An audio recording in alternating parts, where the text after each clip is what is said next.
I have a genuine question for the folks on the right that identify as conservatives, Republicans, who this day and age, when you talk to these people about what they believe, if you wrote down all the things that a certain man with a mustache who was a leader of prominence in Germany in the 1930s, 1940s, the Venn diagram would be a perfect circle. I say that to say this. You guys claim at this very moment that smash deportations are necessary. They're targeting blue states. They're really targeting California a lot.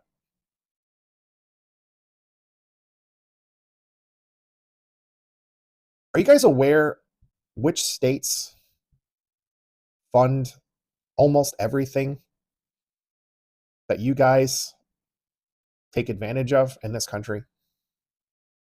It's the blue states. California, in particular, has one of the four largest economies in the world. I mean, isn't that evidence that, well, if they're targeting immigrants, undocumented people, really just Latinos, if we're honest here, in California, one of the biggest economies,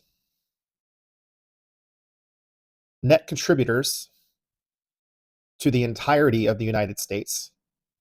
They fund, like, if we want to be rude about it, and I'm not, but the way using, I have to use your language so you understand this. The red states, run by Republicans who cannot govern anything, are on blue state funded welfare.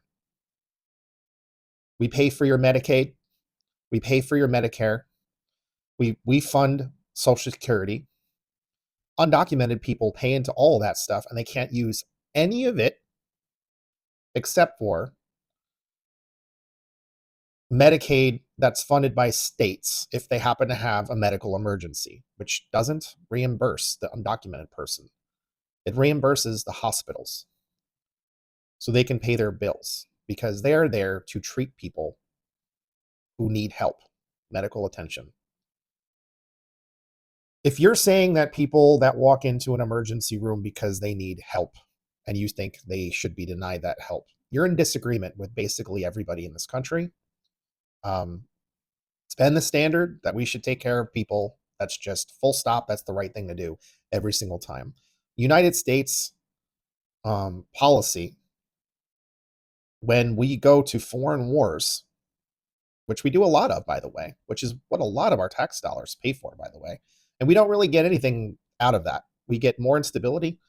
Not sure you're aware of this, but the last war that we actually sort of quote won was World War II. Every other one has been a complete disaster, cost a lot of lives, caused instability, created more schmerism, animosity towards the United States, because of course it did. When you go in and bomb other countries, people don't tend to look at you like you're a friend.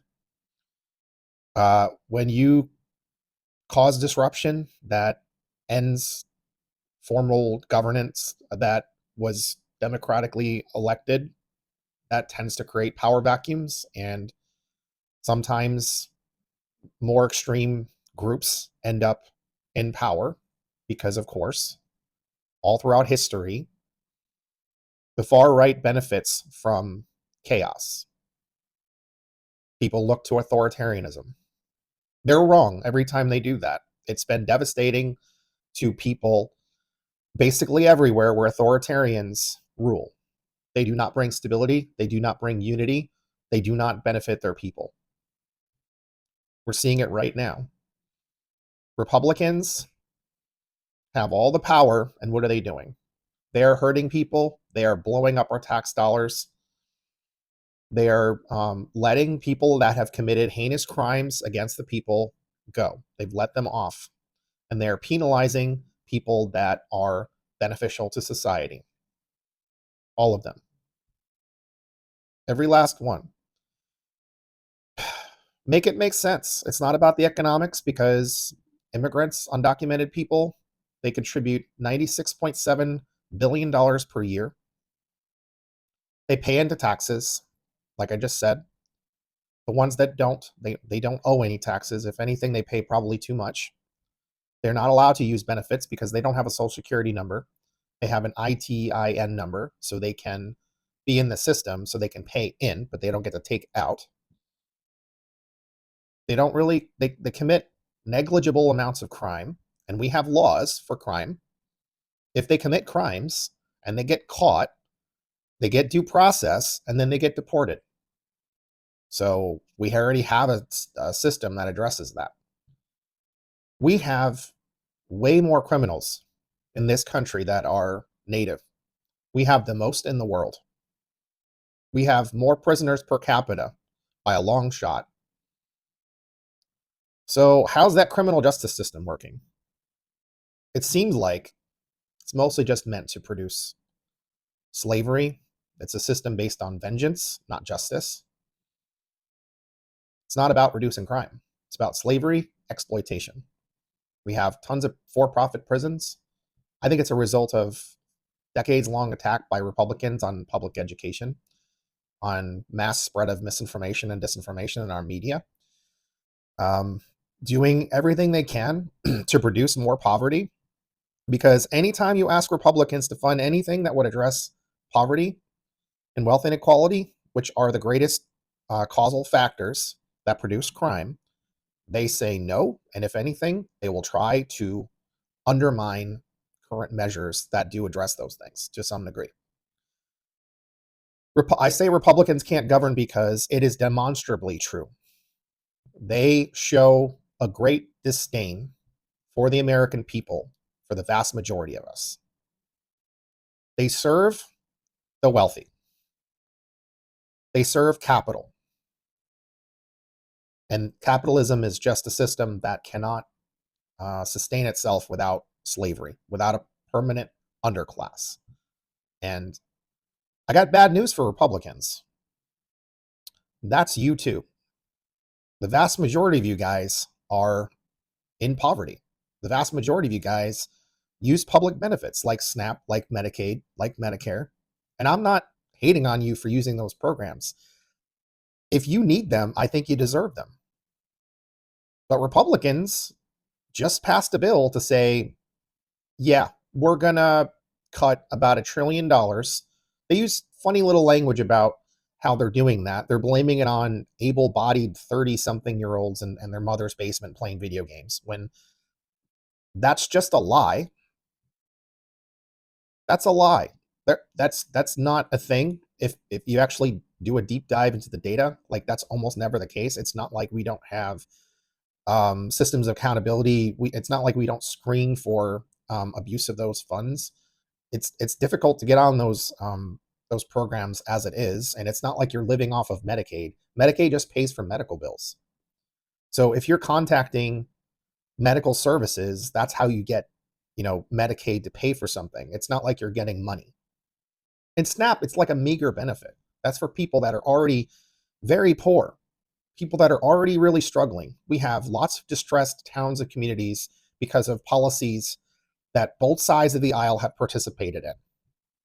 Yes, we all have gotten screwed by our government, but the Republicans, they try to supercharge those efforts every single time when it's going to benefit the capitalists, which it always does.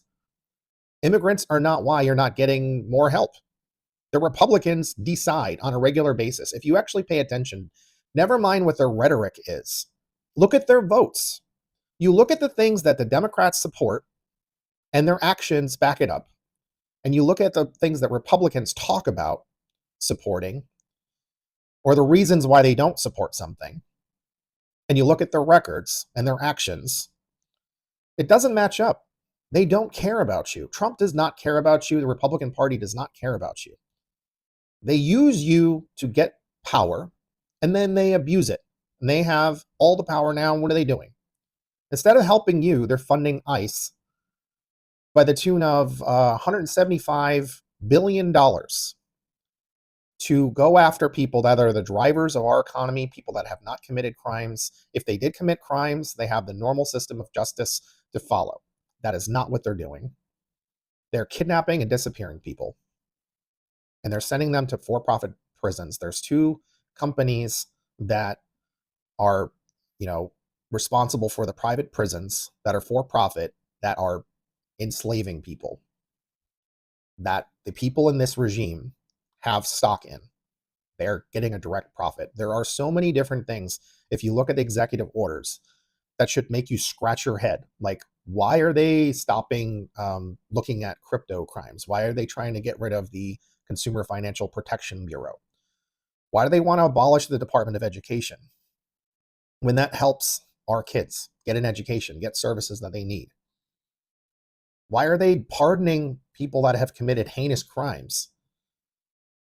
Why are they seemingly trying to stoke a certain kind of war that's against people of color by some of their actions? You have to think critically. You have to look at these things. I'm not your enemy. People on the left are not your enemy. The right wing has been trained to think that the people on the left want, I don't know. You tell me, what do you think the left actually wants? You tell me the roots of why you think that left, like plans from the left, would sabotage anything. You have to justify that. You have to back that up, because you've been fed a lot of talking points that don't stand up to scrutiny at all. They don't. There's a reason why leftists are firmly committed to the kinds of policies that they promote, because they have worked. We have even seen them work in this country before, until Republicans decided that doesn't serve capital well enough. We need to make sure that people are struggling. People will not be satisfied with low wages if they have other alternatives. We need a balancing act. We need to balance power. We need to give power more back to the people. And that's what I'm advocating for. Everybody is sick of corruption. Everybody's sick of corporate greed. Everybody's sick of the fact that, like, salaries for CEOs are now like 300 times, 1,000 times, 2,000 times what the median worker makes. They don't work that hard. They really don't. Some of them barely work at all. Like, you think Elon Musk is a really hard worker when he's like a CEO of like 5 different companies? That tells me that it's not that darn hard to be a CEO. That's just the way I look at it. Question this stuff, guys. Question it. We're hurting ourselves. You guys are about to get kicked off of Medicaid, Medicare within the next 2 to 3 years. And you're about to see lots of businesses shutter, people go bankrupt, people disappeared. The look of this country will be different, and things will stop working. Shelves will not be stocked. There won't be as much food. Costs will explode. And you may hear stories that are too horrifying for you to accept that they're true. Look back. Look back in history. Look what they did in Germany in the 1930s and 1940s, and at other points in history when similar authoritarians ruled. It comes for you too. I don't want that for you. Stand up now. Join people that are trying to do whatever they can to stop what's coming. If enough of us join up together, they can't do this to all of us. But if they have too many collaborators, things will definitely get worse. I love you all no matter what side of the aisle you're on. We're all human beings. We all want the same things. We all want safety, security, liberty, and justice for all. We should want a government that's of the people, by the people, for the people. And nobody should be okay with a bunch of billionaires calling the shots, because I have never in my life seen a billionaire do the right thing with the amount of influence and power that they have. They have tremendous ability to do a lot more good than they do. And they don't. They choose to do harmful things. They do image laundering, but they're not actually doing dynamic, fundamentally different things that would benefit all people. It's just a fact. All right. Take care of yourselves, guys. Stay safe out there. Stay sane out there. Remember, none of us is alone when we all unite as one. Solidarity for the benefit of all of us.